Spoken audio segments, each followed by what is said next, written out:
tao pa siya o nalulungkot.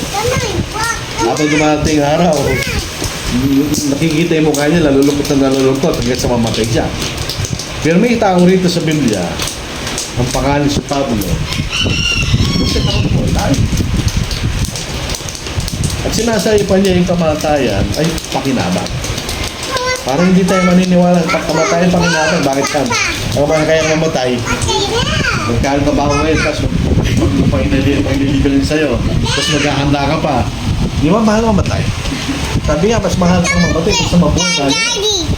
Pwede ito sa binabasa na ganyan, kung titignan natin, para tayo maging masaya sa mundong ito. At maging masaya ng pagkatapos sa ating nabisa. Ayaw paglilingkod sa Diyos. Mababasa natin sa Biblia nung siya'y nandito pa sa mundo, gumawa ng mga kababalagan ng Panginoon.